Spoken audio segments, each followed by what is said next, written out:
우선은 커리큘럼과 이제 일정에 대한 걸 좀 먼저 말씀을 드려야 될 것 같은데요. 자, 잠깐 봅시다. 앞에. 여러분이 시험 일정이 요때예요. 12월 10일 요 주간입니다. 그래서 우리가 이제 내신 대비 5주 대비를 하니까 5주 전으로 가면 하나, 둘, 셋, 넷, 다섯, 11월 7일이 되겠죠. 그래서 이제 기말고사 내신 대비는 11월 7일 이때부터 시작을 할 예정입니다. 그럼 오늘이 27일이니까 오늘 토요일 날 수업을 하겠죠. 고강으로. 그리고 다음 주 화, 목 4번. 그러니까 4번 이제 우리 특강 수업을 하고 나면은 그 다음 주 이제 여러분은 8일이겠네요. 8일부터 내신 대비 수업이 되는 거예요. 오늘 포함해서 총 4번 수업을 하고 그리고 이제 내신 대비로 들어간다. 이렇게 생각하시면 되겠습니다. 자, 그래서 이제 이 4번의 수업 동안 이제 뭘 하면 가장 단기간에 효과를 볼 수 있을까? 이걸 정말 고민 많이 했어요. 이거를. 그래서 이제 제가 고민한 끝에 처음에는 일단 우리 그 어법 교재들 있죠. 창영이 교재 없다고 했었나 그때? 그래서 어법 교재랑 우리가 이제 학부 모의고사를 했었죠. 지난 이제 내신 대비 들어가기 전에. 근데 여기서 이제 조금 고민이 됐습니다. 우선 어법 같은 경우는 이제 너네가 맨날 그 개수 고르기 문제에서 맨날 틀려오고 그리고 영작이나 이런 부분도 사실은 좀 아쉬울 때가 많고 요약형 서술형이 되게 많이 나오고 있잖아요. 그래서 이런 부분도 좀 아쉽고 이거를 좀 어떻게 해소해 줄 수 없을까? 이게 일단 첫 번째 고민이었고 그리고 두 번째는 뭐냐면 모의고사를 어쨌든간 매번 올 때마다 풀므로써 좀 이제 약간이나마 그래도 좀 정시에 대한 대비가 되기를 바라는 그런 마음도 있었는데요. 어쨌든간 지금 여러분한테 필요한 거는 내신 대비잖아요. 그렇죠? 내신에서 성적이 잘 나오는 거. 그렇기 때문에 모의고사 문제도 풀면서 내신에서도 좀 잘할 수 있게끔 할 수 있는 방법이 없을까? 그래서 이제 제가 뭘 준비했냐면 퀴즈를 준비했어요. 퀴즈. 그래서 여러분께서 이따가 이제 그 수순을 어떻게 할 거냐면요. 그 과정을 보여줄게요. 우리가 이제 앞으로 이제 4번의 수업 동안 어떻게 할 거냐. 일단 첫 번째는요. 어법 수업을 할 겁니다. 어법 수업 같은 경우는요. 한 50분? 에서 1시간? 이 정도. 근데 이거는 뭐 그날그날 좀 다를 수 있어요. 좀 더 짧을 수도 있고요. 이렇게 할 거고 어법에서는요. 그냥 철저하게 문제, 의도, 그리고 풀이, 과정, 그래서 정답, 도출 요 세 과정으로만 할 겁니다. 요 세 과정. 알겠죠? 그래서 여러분한테 제가 좀 강조하고 싶은 건 뭐냐면 특히 이 풀이 과정이죠. 풀이 과정. 이 풀이 과정은요. 이제 제가 뭐 4번밖에 안 할 거긴 하지만 어차피 내신 대비 때 제가 어법을 뭐 할 거 아니에요. 어법이랑 테스트도 보고 하잖아. 그러니까 제가 만약에 앞으로 어법에 대해서 할 때는요. 제가 알려준 과정으로만 쓰세요. 알겠죠? 어법상의 근거 쓰거나 뭐 이런 거 할 때 내가 알려준 과정으로만 쓰세요. 여러분이 만약에 나는 올해 들어서 어법 문제에서 단 한 번도 틀려본 적 없다. 그러면은 이거 무시하셔도 됩니다. 근데 아니야. 나는 어법에서 아직 취약한 점이 있어. 확실하게 내가 맞추지 못해. 한다면요. 제 과정을 따르세요. 그냥. 알겠죠?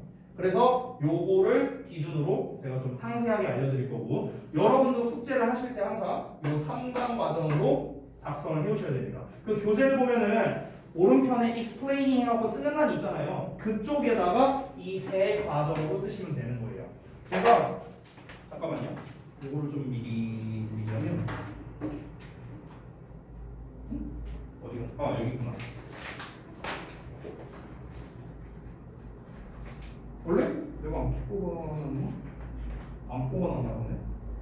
다음 시간에 드려야겠다. 제가 이제 그 해설지를 뽑아놨었는데요. 없어졌나? 아무튼간 해설지를 이제 다음 시간에 드릴게요. 답지랑 해설지 있는 거. 근데 그 해설지를 드리는 목적은요. 해설은 볼 거 없어요. 답만 확인하라고 주는 거예요. 왜냐면 당연히 그 해설지에는 요 과정을 안 나와 있어요. 요 과정을 안 나와 있기 때문에 여러분은 무조건 요 과정에 맞춰서 작성을 해주시면 된다. 하는 방법은 오늘 알려드릴게요. 알겠죠? 자, 그다음에 두 번째는요. 이제 그 모의고사인데. 자, 모의고사 같은 경우는요. 해설 강의를 하진 않을 겁니다. 해설 강의를 하진 않을 거고요. 제가 일단 학습할 수 있는 시간을 드릴 거예요. 이때 그냥 개별로 첨삭을 해드릴게요. 개별로. 그러니까 질문 위주로. 그러고 난 다음에 아까 말했다시피 이 퀴즈를 실시할 겁니다. 퀴즈는요, 뭘 출제했냐면요, 서술형만 출제했습니다. 서술형만. 주로 요약형이 많이 있어요. 요약형도 있고, 뭐 본문 빈칸 뚫는 거 있잖아요. 뭐 그런 문제도 제가 넣었고, 뭐 때에 따라서 어법 문제를 내기도 했고요. 이렇게 좀 다양하게 제가 출제를 하고 있습니다. 퀴즈는 보통 제가 3문제 정도. 하프 모의고사가 총 10지문이잖아요. 그래서 10지문 중에서 랜덤으로 제가 3지문을 뽑아서 문제를 출제를 했습니다. 서술형으로만요. 변형을 해서 출제했어요. 그래서 요거를 3문제 중에서 2문제 이상 맞아야 통과입니다. 통과 못하면 페널티가 있어요. 그래서 여러분께서 대신에 제가 오늘은 이제 첫날이기도 하고 이러니까요. 제가 어느 부분에서 나오는지 정도는 알려줄게요.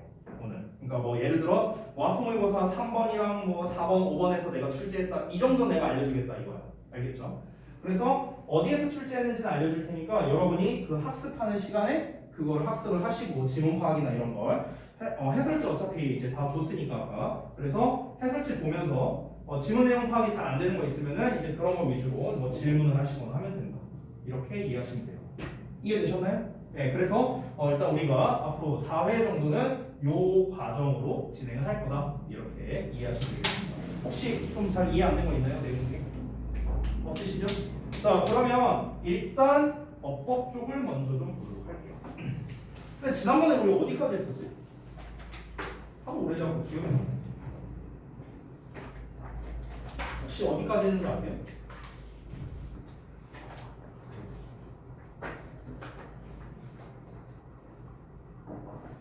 어디까지 했어? 지범아 어디까지 했어? 30번까지 돼 있다고? 그래? 사연이 맞아? 30번까지 돼 있어? 33번까지. 아이씨 뭐야 왜 달라 지금? 그러면 33번 갔다고? 33번까지 한 거예요?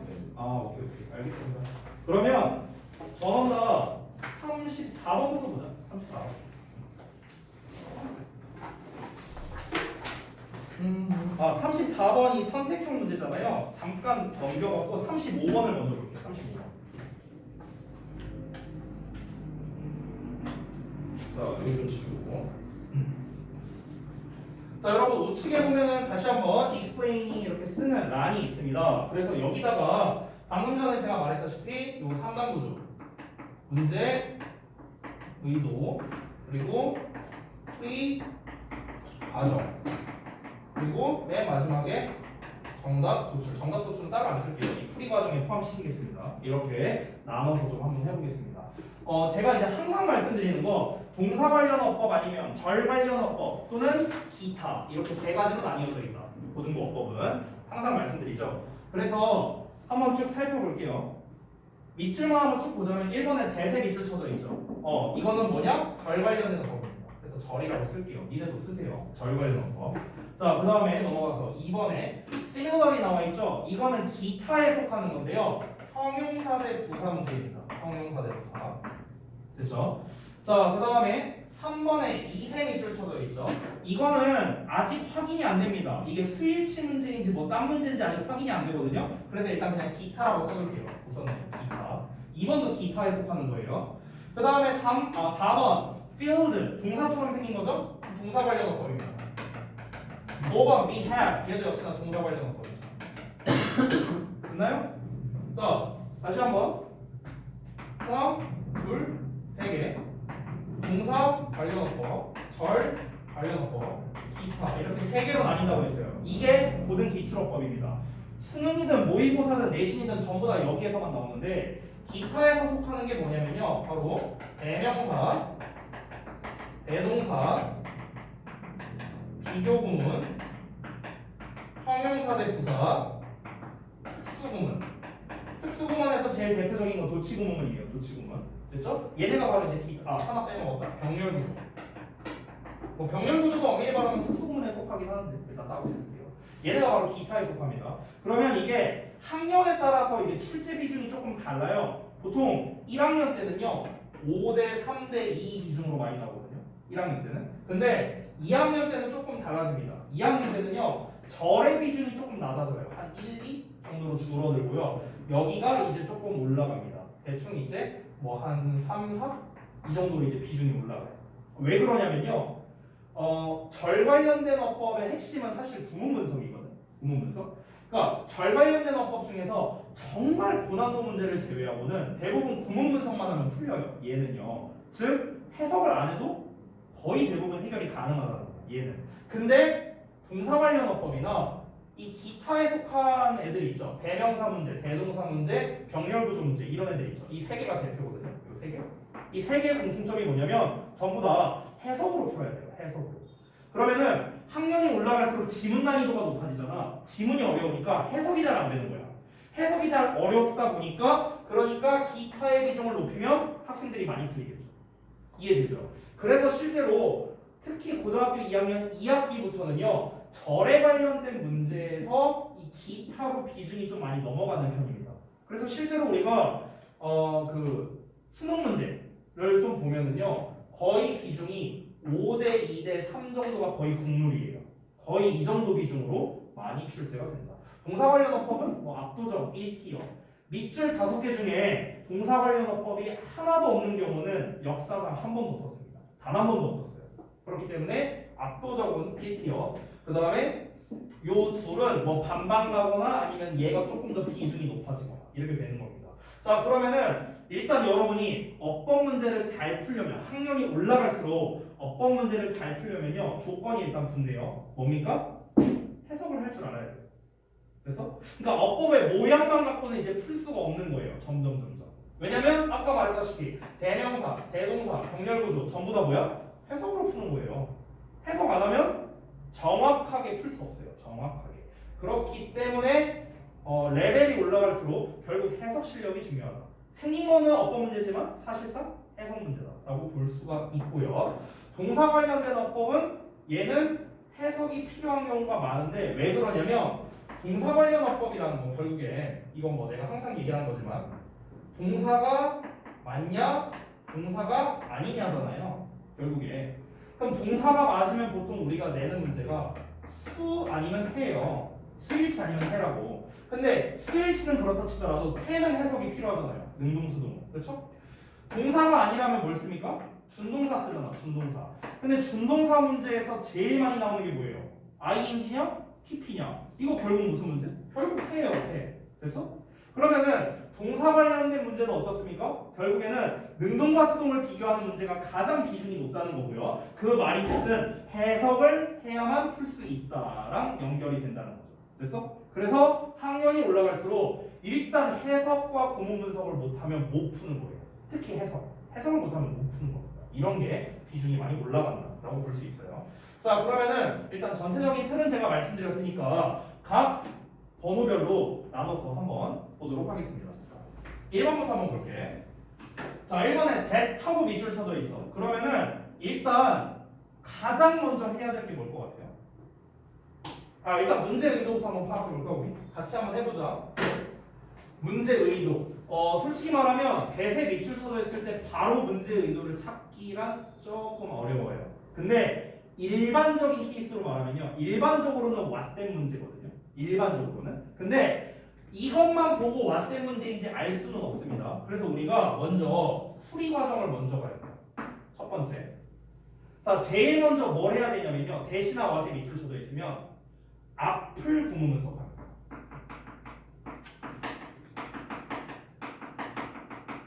앞부분을 구문 분석을 먼저 하세요. 그럼 구문 분석을 하면은 완전이냐 불완전이냐 둘 중 하나 나오겠지. 그렇지? 자, 그러면 한번 해보자.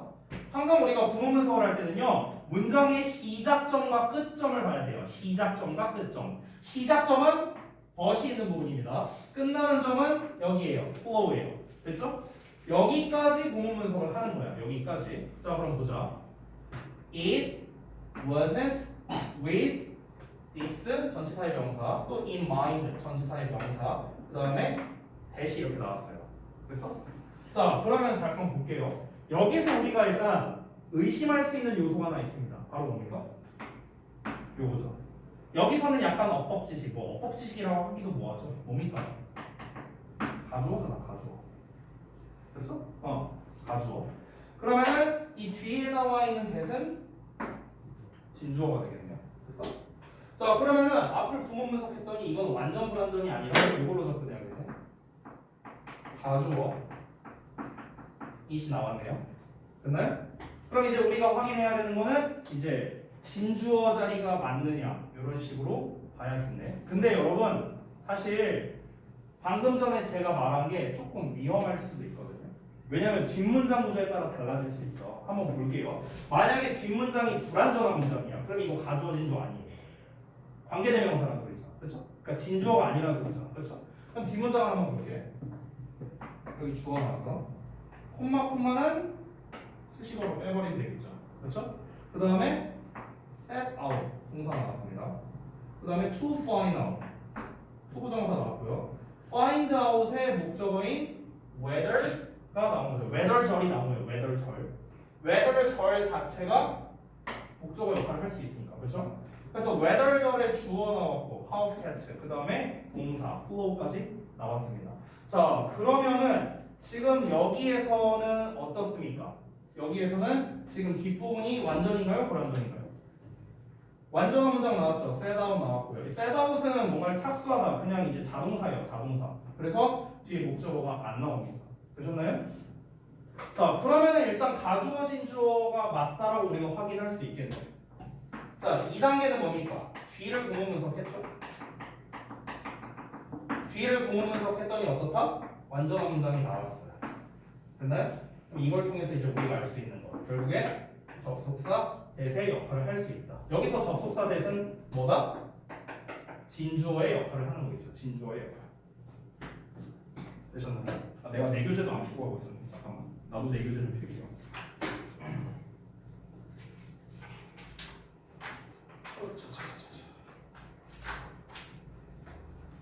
근데 사실은요, 이게 맞는지 아닌지는요, 해석을 해봐야 돼요. 해석을요. 가주어 진주어가 맞는지 해석은 해봐야 됩니다. 아, 쏘리. 가주어 진주어 아니구나. 이거 지금 보니까. 아니야. 가주어가 아니라 죄송. 강조구. 강조구네요. 강조구. 왜 가주어 진주어가 아니냐면요. 죄송해요. 제가 하나 빼먹었네요. 이 가주어 진주어이려면요. 이렇게 나오잖아. 예리센 나오잖아. 그럼 이 자리에 뭐가 나와야 되냐면요. 형용사 보어나 명사 보어가 나와야 돼요. 여기 비동사 뒤에 보어 자리잖아요. 보어가 나와야 되거든. 근데 지금 형용사나 명사가 없죠. 수식어만 나왔잖아. 그렇기 때문에 강조문이에요. 강조문. 쏘리. 그래서 어쨌든 여기서의 대은 뭐다? 문제될 게 없다. 진조가 아니죠. 강조죠, 강조. 이렇게 되고요. 자, 그 다음에 두 번째 한번 볼게요. 두 번째, similarly 하고 나왔죠? 형용사 대 부사 문제입니다. 자, 그럼 이것도 제가 이제 풀이 과정을 좀 쓸 건데요. 여기 소리. 1번 문제에서 문제 의도는 결국에 뭐였습니까? 왓된 문제가 아니었고요. 그냥 대세 쓰임새에 대한 거였어요. 대세 쓰임. 이게 1번 문제의 의도였습니다. 됐죠? 대세 쓰임새. 자, 다 쓰셨으면 넘어가서 2번을 볼게요. 2번은 문제 의도가 명확해요. 얘는 명확해요. 뭡니까? 형용사 대 부사입니다. 자, 이것도 제가 여러 번 얘기했었는데 형용사 대 부사를 풀 때는요. 무조건 어떻게 해라? 형용사를 기준으로 생각하라고 했습니다. 형용사를 기준으로. 자, 형용사가 기준입니다. 형용사가 기준이란 게 무슨 말이냐면 자, 형용사의 쓰임새는 뭐가 있습니까? 형용사 보어이거나 형용사 수식어이거나 둘 중 하나일 거 아니에요. 그렇지? 그러면은 얘가 가능한지 확인해보고 그 다음에 얘가 가능한지를 확인해보세요. 각각 하나씩. 그러니까 보어 자리가 맞냐 아니면 명사를 꾸며주는 자리냐 이걸 확인해보라고. 확인을 해보고 난 다음에 둘 중에 하나라도 맞아. 그건 당연히 형용사가 다르겠죠. 둘 다 안 맞아. 그러면 부사가 정답. 됐어? 이 과정으로 푸는 거야. 자, 그러면은 우리가 한번 검증을 해봅시다. 검증. 일단 보어 자리가 맞는가? 보어 자리가 맞는지를 보려면요 동사를 찾는 게 핵심이거든요. 자, 시작 지점. 끝나는 지점이에요. 이건 항상 체크하는 거야. 시작과 끝은요. 시작과 끝을 체크했고요. 자, 동사가 핵심이라 했죠. 우리가 보어를 받는 동사애들이 있잖아. 그냥 딱 보면 알잖아 이제. 뭐 예를 들면은 이형식 버전에서는 뭐 감각동사라든가 아니면 뭐 seem, 뭐 비동사, 뭐 이런 애들, become 이런 애들이 다 이제 이형식 동사죠. 오형식 동사는 이제 여러분이 제일 잘 알고 있는 뭐 사역동사, 뭐 지각동사, 뭐 이런 애들 이제 오형식 동사가 되겠죠. 자, 그러면은 한번 봅시다. notice 일단 동사 하나 찾았고요. 뒤에 대절. 대절에 these theory pass can adapt라는 동사 나왔어요. 근데 adapt는 딱 봐도 보호받는 동사는 아니잖아요. 그냥 뭐뭐에 적응하다는 뜻이죠. 뭐뭐에 적응하다. 따라서 보호 자리가 일단 아니고요. 전치사의 명사. 전치사의 명사. 제가 이 끄는 거의 기준은 뭐냐면요. 여기까지 완전한 문장이라는 뜻이에요. 알겠죠? 자, 그 다음에 they sit in이라고 나왔어. 얘들아 잠깐만 설명. 이 similarly 보기 전에 잠깐 이 녀석의 정체부터 볼까? 내가 뭐라고 했습니까? 여기까지 끊었으면 뭐라? 완전한 문장이라 했거든. 그럼 완전한 문장 뒤에 뭐가 나와야 돼? 수식어 나와야 되거든. 근데 갑자기 주어 동사가 나왔어. 그럼 이 주어 동사 정체가 뭐예요? 아니 완전한 문장 뒤에 다시 한번 수식어가 나와야 되잖아. 수식어라는 건 형용사나 부사잖아요.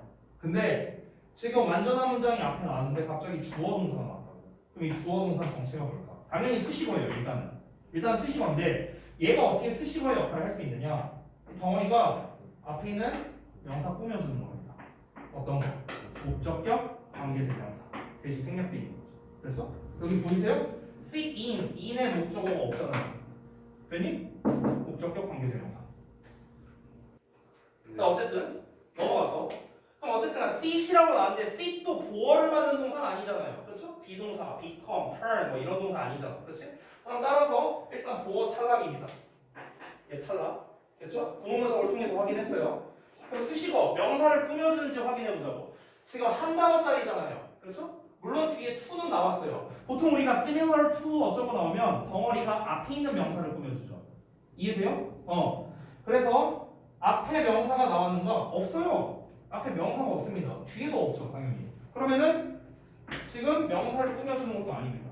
둘 다 안 되죠. 그럼 자연스럽게 뭐가 정답입니까? 부사가 정답이 됩니다. 그래서 2번도 문제될 게 없는 거예요. 되셨나요? 이렇게 풀면 돼요. 자, 그 다음에 3번 한번 볼게요.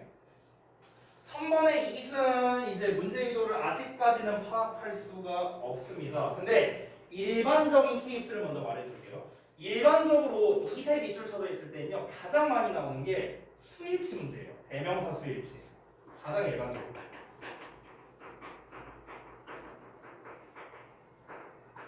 그러니까 이시냐 댐이냐 이시냐 대이냐 이런 문제 있잖아. 이게 가장 일반적으로 많이 나옵니다. 자, 그러면 일단 첫 번째 풀이 과정을 한번 볼게요. 첫 번째를 보자면 이 3번 같은 경우는 되게 쉽게 푸는 방법이 있습니다. 사실 이거는요 대명사 수일치 쪽보다는요 원래는 구문에 가까워요. 구문. 어떤 구문이냐? 이 뒤에 지금 takes가 나왔거든요. 그렇죠? 그럼 이거는 구문을 외우면 아주 쉽게 풀 수 있는 문제인데 it takes 그 다음에 우리가 시간이 나오고요. 그 다음에 or 사람이 나오고 저는 사람이란 말은 별로 안 좋아하지만 일단 쓸게요. or 사람 그 다음에 투동사원형 이렇게 나오는 구조입니다. 그래서 해석이 어떻게 됩니까? 사람이 투부정사 하는데 얼마만큼 해? 시간이 걸리다 이렇게 해석이 되는 거야. 여기서 참고로 이 시간 있죠, 시간. 이 시간은 목적어예요. 이게 목적어예요, 시간이. 구문분석하면은. 그리고 여기서의 it은 비인칭 주어예요. 비인칭 주어. 우리 중딩 때 배우는 거 있죠? 뭐 날씨, 시간, 요일 뭐 이런 거 나타나면 비인칭 주어를 하잖아요. 바로 그거예요. 그거. 시간 표현 나왔으니까. 됐나요, 여기까지? 자, 그러면 지금 여기 3번 구조를 보자. 잘 봐봐. in 나왔어요. takes 나왔어. takes 똑같이 따라가봐. takes 나왔어. 시간 보니까 시간이 없네. 여기 시간이 일단 빠져 있어요.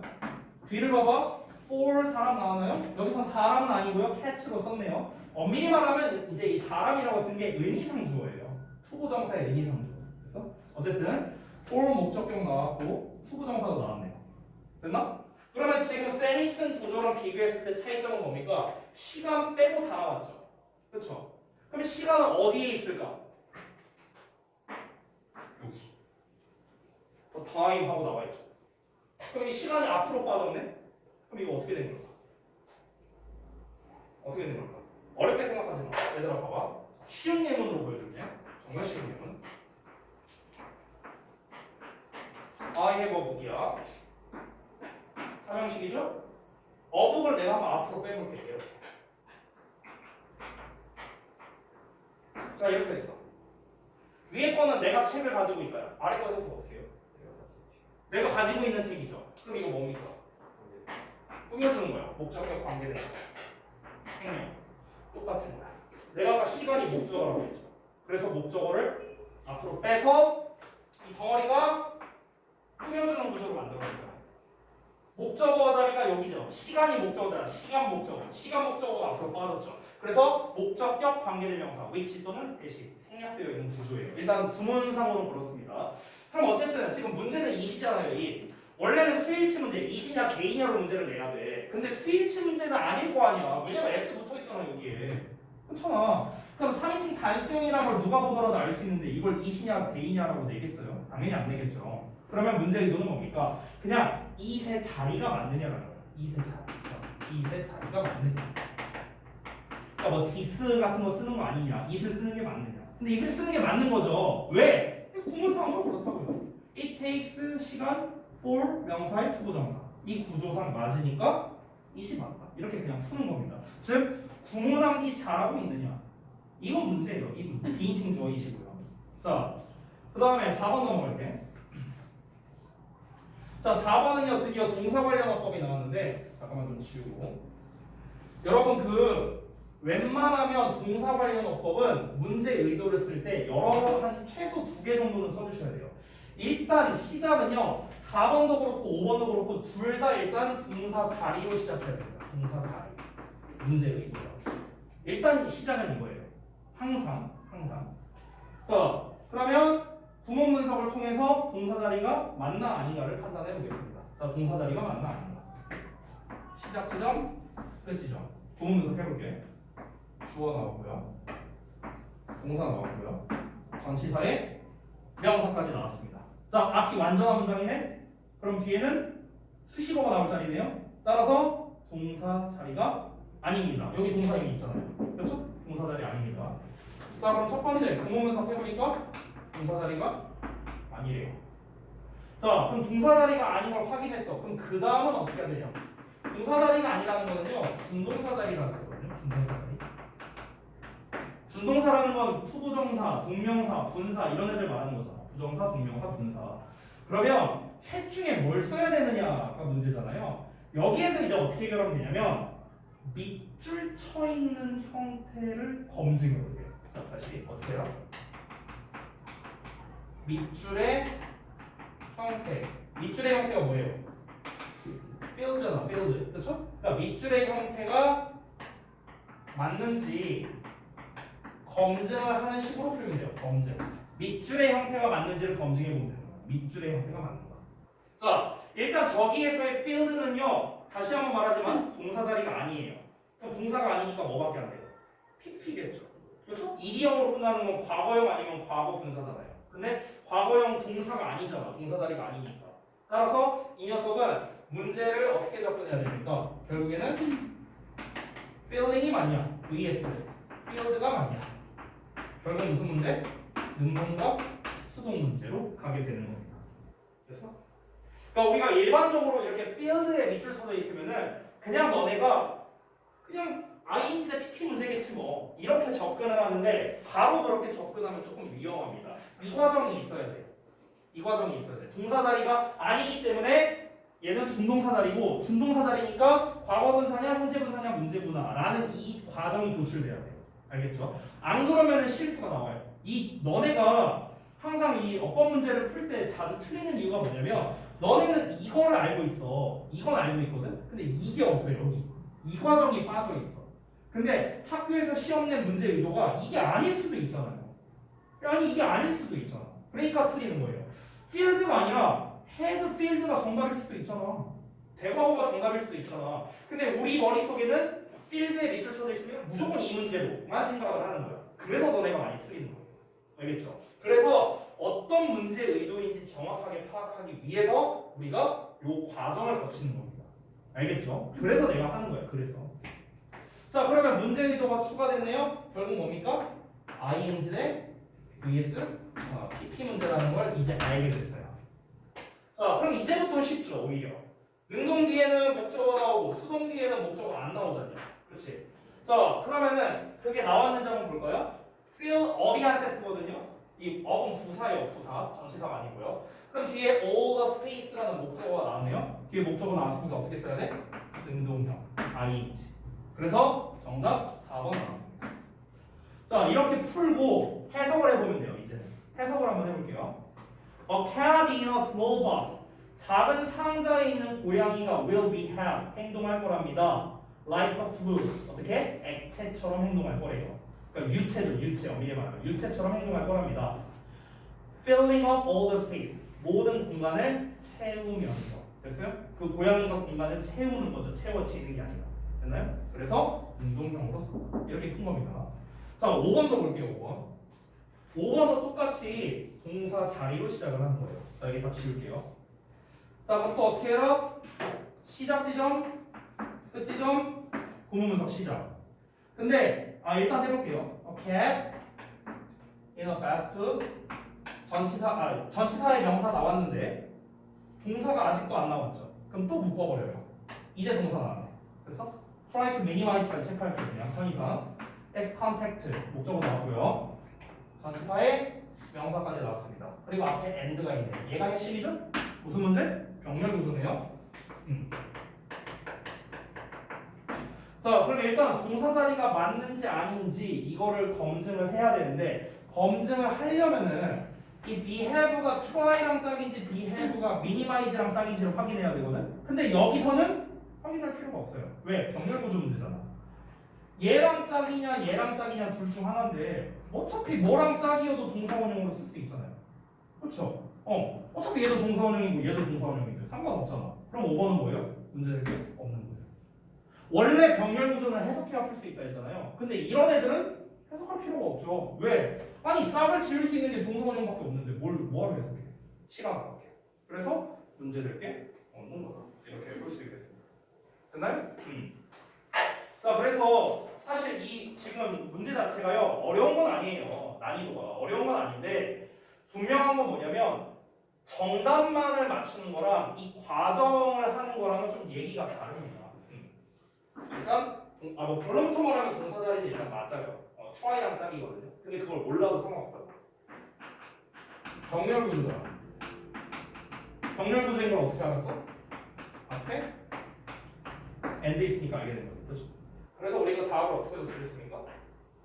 앞에 나온 try랑 짝이냐 아니면은 minimize랑 짝이냐 둘 중 하나랑 짝이잖아. 근데 뭐와 짝이어도 어차피 동사 원형 형태예요. 맞죠? 그래서 동사 원형이 이 have가 맞다. 이렇게 답이 도출되는 거죠. 그래서 이 과정으로 푼 겁니다. 그러니까 지금 여러분께서는요 어법에서 필요한 게 뭐냐면 바로 디테일이에요. 여러분한테 필요한 거 디테일. 아시겠죠? 빠르고 정확하게 풀 단계는 아니에요. 아직은 그럴 단계는 아니고요. 지금 제가 한 것처럼 이 과정에서 놓치는 게 없어야 돼요. 이 과정에서 놓치는 거 없이 하나를 좀 따지면서 여러분께서 좀 하셔야 됩니다. 알겠죠? 그래야 여러분의 정확도가 올라가요. 처음에 이렇게 하면은요 시간 오래 걸릴 거예요. 처음에는. 근데 석 달 되면 진짜 빨리 할 수 있어요. 빠르고 정확하게 할 수 있어요. 빠르고 정확하게.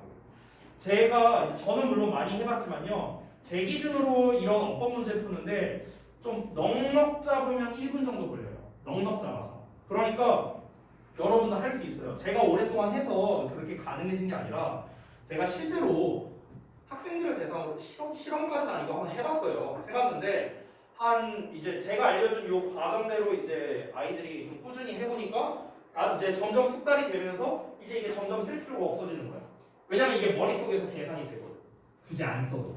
그래서 머릿속에서 이 모든 과정이 실수 없이 일어나고 구문 분석도 이제 할 필요가 없어지는 거야. 점점. 그냥 이제 슬래시 정도만 표시하고. 그러면서 속도가 빨라지고 정확도도 올라가게 되는 거죠. 근데 지금은 여러분이 그럴 단계는 아니에요. 지금은요. 아직은. 왜냐? 어법 문제에서 많이 틀려오니까.